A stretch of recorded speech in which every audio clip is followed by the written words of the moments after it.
So I see a lot of videos of women speaking about what they do in order to be more feminine. And I decided that today I would like to take the reverse approach and I would like to tell you about the things that I got rid of in order to have a more feminine lifestyle. So one of the things I stopped doing and I got rid of was the lack of fun in my wardrobe.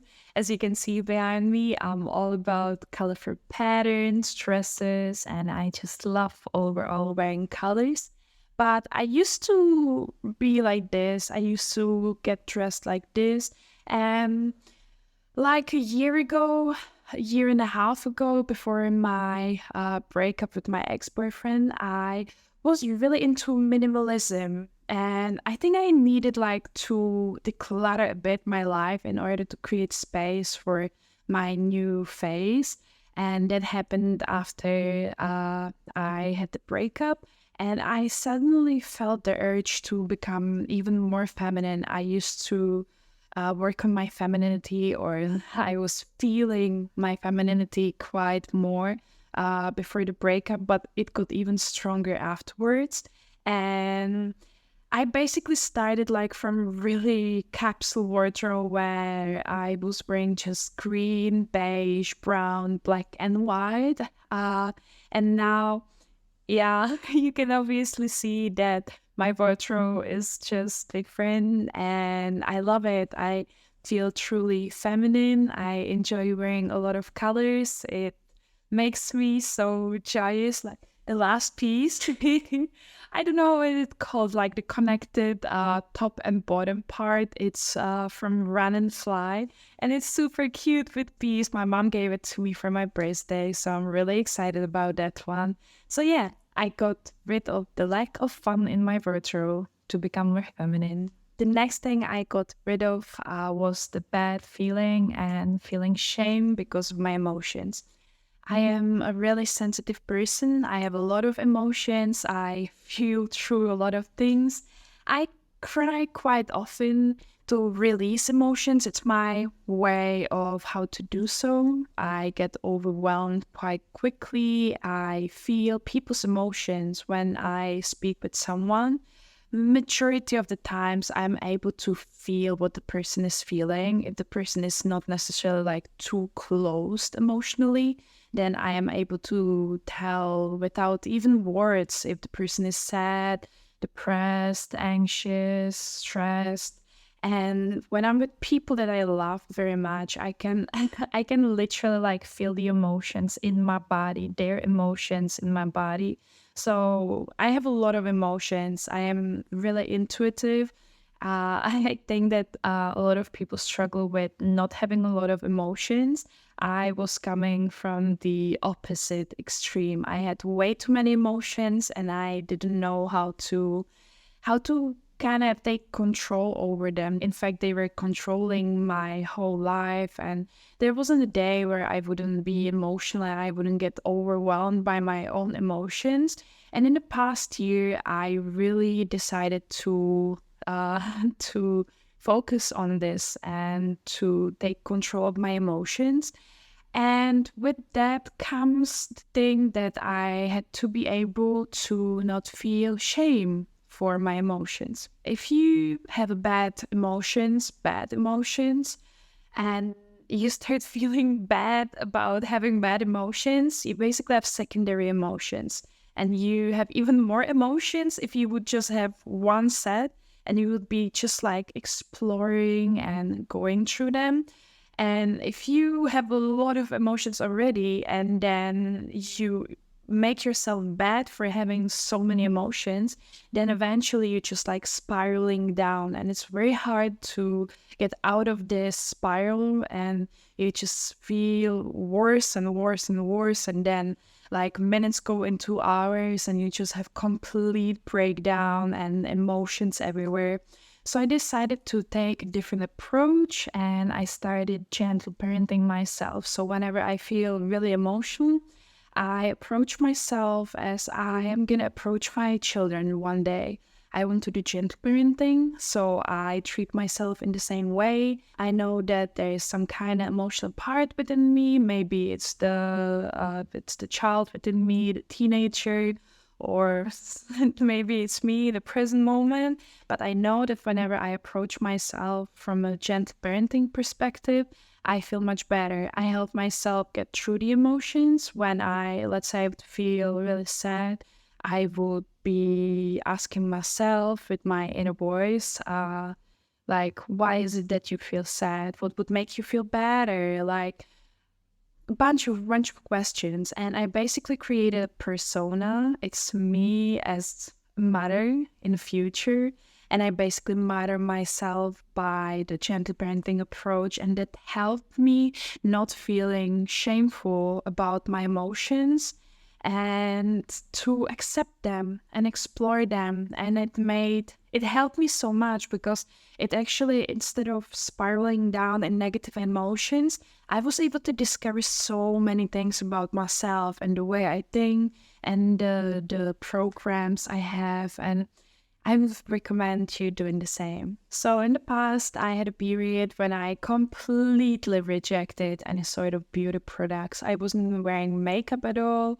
I was wearing no mascara. It was in a period when I kind of gave up on myself, and I was like, okay, I'm not beautiful, so like, what's the point in trying anyway? I'm never gonna be like the supermodels I see all over ads and magazines, so what's the point really? Then, when I had kind of like a realization that I'm a woman and I should really take care of myself, and I started buying the beauty products, I felt kind of shame because I thought subconsciously or maybe even consciously that I'm wasting money or something that is really not necessary. And sometimes I felt a bit like I'm contributing to making the beauty standards stronger by applying makeup, because then I'm not showing my natural beauty. And I felt a little weird about it. The point is now I don't feel shameful at all because I know I'm beautiful, and the mascara I'm wearing, it's just enhancing something I have. It's the feature I own, and I'm just enhancing the beauty. I feel very beautiful when I don't wear makeup, or like by makeup, I mean like mascara. I wear like lip gloss and a little bit of powder on the face, but I have no foundation. So that's how I feel comfy, and that's how I like it. I don't like to wear a lot of makeup, but I love to wear some. It's just like the enhancement. And same goes for skincare.